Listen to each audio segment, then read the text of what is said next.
अस्सलाम वालेकुम स्टूडेंट्स, आज का हमारा टॉपिक है लाइट। हम किस ब्रांच में, फिज़िक्स की किस ब्रांच में डिस्कस करते हैं लाइट को?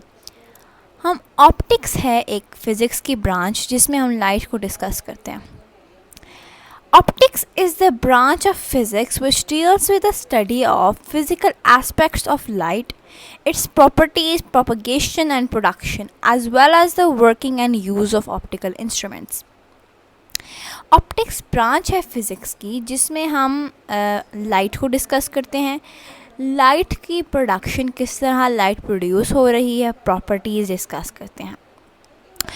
और हम जिस तरह हम वर्क करवाते हैं और जिस तरह हम ऑप्टिकल जो इंस्ट्रूमेंट जिनके अंदर ऑप्टिक्स यूज़ हो रही है, ऑप्टिक्स की ब्रांच यूज़ हो रही है, मतलब बेसिकली लाइट यूज़ हो रही है, उन इंस्ट्रूमेंट्स का किस तरह यूज़ होते हैं वो डिस्कस करते हैं, उनकी वर्किंग को डिस्कस करते हैं। For example telescope, microscope etcetera. अच्छा, अब आ जाते हैं हम what is light. Light is a transverse electromagnetic wave that can be seen by a typical human eye, naked human eye you can say, and it travels the fastest और always ये straight line में transfer करती है। Light is a form of energy. It is an electromagnetic transverse wave which always travels in a straight line, enables us to see things. अच्छा, light एक electromagnetic transverse wave है। Electromagnetic वो wave होती है जिसके अंदर इलेक्ट्रिक और magnetic field use होती है। Transverse wave is the wave whose oscillations are perpendicular to the waves advance, या फिर वेव। अच्छा, ट्रांसवर्स वेव जैसे ऐसे हमारी ये लाइन है, इमेजिनरी लाइन, इसमें ये ऐसे करके क्रस्ट और ट्रफ फॉर्म कर रहे हैं, ऐसे ऐसे जा रहे हैं, ये होती है ट्रांसवर्स वेव। लाइट इसी तरह पास करती है लेकिन हमें लगता है स्ट्रेट लाइन में पास करी, क्योंकि उसकी जो फिज़िकली हमें पेयर होता है वो स्ट्रेट लाइन होता है, लेकिन ये वेव्स की फॉर्म में पास करती है, मतलब ट्रांसवर्स इलेक्ट्रोमैग्नेटिक वेव है ना। अच्छा, अब ये हमें एनेबल करती है to see things. Criteria of visibility, कि ये हमें बताती है कि लाइट की वजह से हम थिंग्स देख सकते हैं, ये दुनिया हम लाइट की वजह से देख रहे हैं। अगर लाइट ना होती तो हम कुछ भी ना देख पाते। अब क्राइटेरिया ऑफ विजिबिलिटी, कि हम किस तरह थिंग्स या चीज़ों को किस तरह देख सकते हैं। पहला कॉन्सेप्ट था light from our eyes falls on an object and it thus becomes visible to us. पहले लोग सोचते थे, पहले साइंटिस्ट ने कहा कि जो लाइट हमारी आइज से निकलती है, जो कि रॉन्ग है ना, हमारी आइज से तो लाइट नहीं निकलती ना, हमारी आइज से लाइट निकलती है और वो ऑब्जेक्ट पे फॉल होती है तो हम ऑब्जेक्ट देख सकते हैं।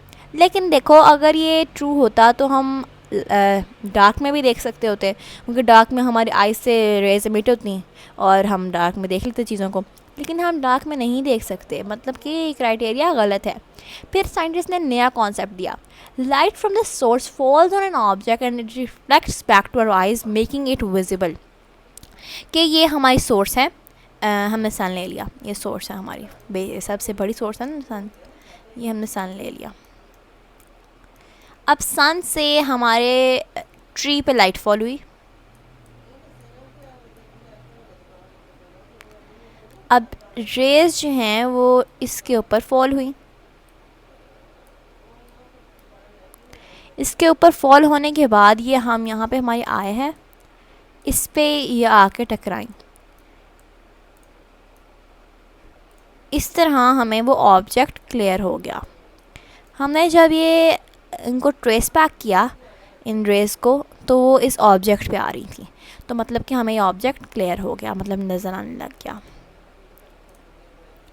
अच्छा, फिर आ जाते हैं हम फर्मेट्स लॉ पे, मतलब कि हमारा न्यू कॉन्सेप्ट ठीक है, क्योंकि हम डार्क में नहीं ना देख सकते, मतलब कि जब डार्क में हमारे पास कोई सोर्स नहीं है लाइट की, तो डार्क इसीलिए तो होता है, सोर्स ऑफ लाइट नहीं होती है हमारे पास, इसलिए हम डार्क में देख नहीं सकते, क्योंकि सोर्स ऑफ लाइट से मिट होती है, हमारी आइज से मिट नहीं होती है, मतलब कि old concept was wrong and new concept is right.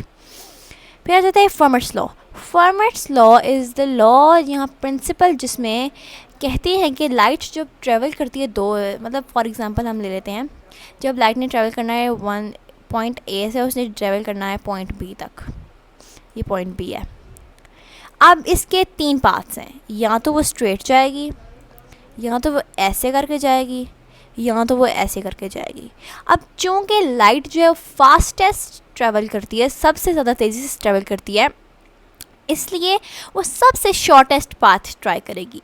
ये जो दरमियान वाला, ये पॉइंट 1, पाथ 1, पाथ 2, पाथ 3, वो पाथ 2 से जाएगी हमेशा, क्योंकि उसने हमेशा स्ट्रेट लाइन में पास करना है और उसने हमेशा जल्दी पास करना है, जल्दी इसने जाना है अपने उस एरिया पे जहाँ उसने जाके फॉलो होना है, इसलिए वो हमेशा शॉर्टेस्ट टाइम जिस पाथ में लगता हो वहाँ से ट्रैवल करेगी।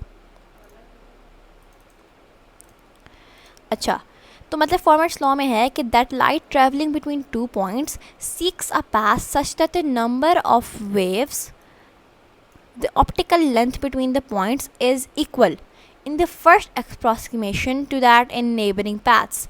मतलब इसमें वही समझा रहे हैं कि अगर लाइट ने एक पाथ से दूसरे एक पॉइंट से दूसरे पॉइंट में जाना है, तो उसके जितने भी पाथ्स हैं उसमें सबसे जो छोटा पाथ होगा ना, जो सबसे जिसमें कम टाइम लगता है, लीस्ट टाइम, वो हमेशा अप्लाई करेगी, उस हमेशा ट्रैवल करेगी उसमें से, ताकि वो जल्दी ट्रांसफ़र कर सके। इसीलिए फॉर्मेट्स लॉ को प्रिंसिपल ऑफ लीस्ट टाइम भी कहते हैं।